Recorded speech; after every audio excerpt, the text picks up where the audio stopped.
haven't had a Slurpee in years because one, there's not a 7-Eleven in Chattanooga. But you know what? I didn't know that you could go to. I didn't know that you could go to Speedway. I didn't know you can go to Speedway either, but usually my default fallback for almost anything is always cherry.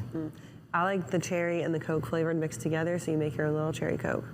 Delicious. Jazzing it up a little bit. Just a little spice. Add a little bit of spice to it. You know what I'm saying? All right, Isaiah, thank you for that. We'll talk to you a little bit more coming on later on in the show. Right now, I've got Marilyn Serber with us from 10th Street talking about some hiring trends interesting for the truck transportation sector. Marilyn, thank you for joining us this morning. Thanks for having me, guys. It's nice to be here. Great to have you as always. And let's touch a little bit about some of the job growth for June. We just got the employment report for the truck transportation sector last week, that first Friday of the month coming out. And interesting because we've seen really kind of a year and a half of explosive growth in the sector, and it's starting to slow back for us in truck transportation. So talk to us a little bit about hiring practices right now and what that shows. Yeah, so what we've been seeing is, and it kind of would go in line with when you see growth slowing a little bit in the industry, what we see is more movement among truck drivers. And so what that means is that there's more drivers applying for jobs than ever since before the pandemic, right? We're at the highest levels that we've seen in truck driver job applicant volumes since the pandemic. So that means more drivers are applying for jobs, and that market is loosening up, which also means more drivers are leaving jobs, right? So we see that activity is coming from somewhere. So we're starting to see turnover inch back up, and we're starting to see more movement from drivers, that are applying from different jobs, and that's coming from other different sources. Another trend that we're watching and that we're starting to see is that conversion of owner operators to company drivers.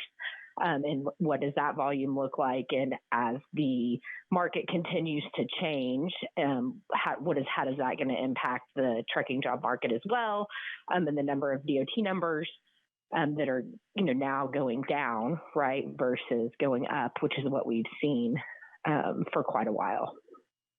And Marilyn, when we're looking at this market and this industry for the drivers, are there going to be different impacts compared to those that are just new to the industry versus those that are veterans in the industry now, when you're looking at operating within a slower market right now?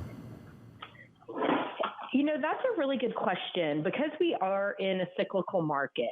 We're in a cyclical industry, excuse me. The market's always going to go up and down. That's the story since the beginning of trucking, right? And so people who have been in this market a long time or been in this industry, they might be seeing those things coming and, know to kind of tighten their belts. And, drivers have, a variable pay scale. And so to be paying attention to those types of things and, know that the conditions may be a little bit different, I would say absolutely. The way that it's going to impact an entry-level driver or somebody who hasn't been through a down cycle before, they're not as prepared for it. They don't know as much what to expect. Not just drivers, I would say, office folks as well at trucking companies, people at trucking companies, people at suppliers, as the market starts to change and people start to, make decisions, their buying, process is a little bit different, and the way they're looking at things and making decisions is just a little bit different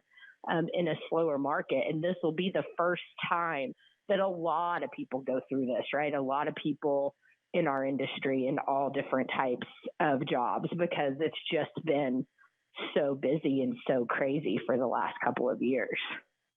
I think when we look at kind of the way that things are changing right now, a lot of us are quick to say, oh my gosh, we're going into this downtime. But we, as you mentioned, we're in such an elevated time for the last 2 years. We've gotten used to this. And we're kind of normalizing back to where the market typically sits, right? It just feels like a huge drop because we were at such this crazy high. Are we seeing these same kind of impacts across the entire transportation sector, including those warehousing jobs, including working at shippers and receivers right now, and not just in the driving side of things? We don't have as much visibility to that from a volume standpoint because we just don't have as many people using us to apply for those kinds of jobs. But from talking to, customers and prospects and just different people in the industry, it does seem to be across all sectors, to your point. And to your point, it's exactly what you said is exactly what's happening is we're just kind of returning to normal, and some of those things that the volume is just kind of right sizing, and it feels really uncomfortable because of where we've been. But it does not, from what we can see, it does not appear to be just truck drivers, right? It does appear to be kind of across that whole sector. And Marilyn, staying on that topic, I know we're talking about drivers, office workers, things like that.